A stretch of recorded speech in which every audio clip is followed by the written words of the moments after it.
ગોંડલમાં જિગીશા પટેલ પર હુમલો થયો ત્યારબાદ હવે ત્યાં આમ આદમી પાર્ટીની વિશાળ સભા યોજાઈ, જ્યાં આપ નેતાઓએ ભાજપ પર પ્રહાર કર્યા।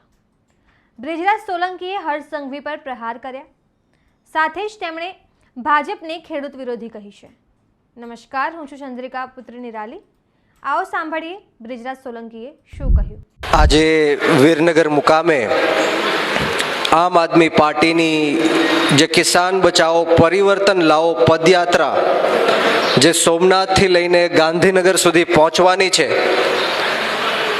એના અનુસંધાને આજે વીરનગર ખાતે આપ સૌ મહાનુભાવો પધાર્યા છો, ત્યારે આપણી વચ્ચે ઉપસ્થિત એક એવા યુવાન કે જેમને હું આદર્શ માનું છું, અને નેતા ત્યારે જ બની શકાય છે કે જ્યારે એ વ્યક્તિ બીજાને નેતા બનાવે। ત્યારે જ્યારે હું આ પાર્ટીમાં આવ્યો ત્યારે પ્રવીણભાઈ રામ ગુજરાત પ્રદેશના યુવા પ્રમુખ હતા, પરંતુ મારા આવવાથી પ્રવીણભાઈ રામે સામેથી એમ કીધું કે બ્રિજરાજભાઈ સોલંકી આવે છે એટલે મને હવે યુવા પ્રમુખ તરીકે નહીં, બ્રિજરાજભાઈ સોલંકીને યુવા પ્રમુખ બનાવો। એટલે પ્રવીણભાઈ રામ માટે એકવાર જોરદાર તાળીઓ થઈ જાય। મિત્રો, હું હર હંમેશ કહું છું કે નેતા ત્યારે જ બની શકાય છે જ્યારે બીજાને આપણે નેતા બનાવીએ, અને ખૂબ બહોળો અનુભવ, એમના વખાણ કરું છું એવું નહીં, પરંતુ હર હંમેશ જ્યારે હું જાહેર જીવનમાં નહોતો, રાજકારણમાં નહોતો,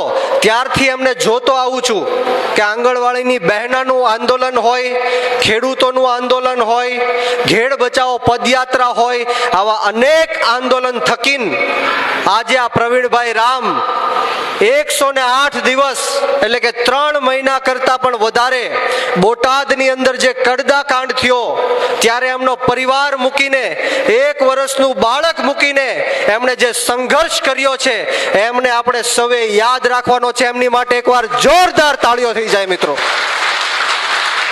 અને સાથોસાથ જસદણ વિછ્યાના પણ ઘણા બધા, બધું જ ભૂલીને આપણે સૌએ એક થઈને આ લોકોને જડબા તોડ જવાબ દેવાનો છે। હું કયા સમાજની વાત કરું, કઈ જ્ઞાતિની વાત કરું, આપણે જોયું કે અમરેલી જિલ્લાની અંદર પાટીદાર સમાજની એક અપરિણીત દીકરીને રાતના 12 વાગે ઘરમાં ઘૂસીને આ ભાજપના ઈશારે પોલીસ વાળા એનો વરઘોડો કાઢે છે, પોલીસ સ્ટેશને લઈ જઈને એને પટ્ટા મારવામાં આવે છે। આ અપમાન પાટીદાર સમાજની દીકરીનું કરવામાં આવ્યું છે।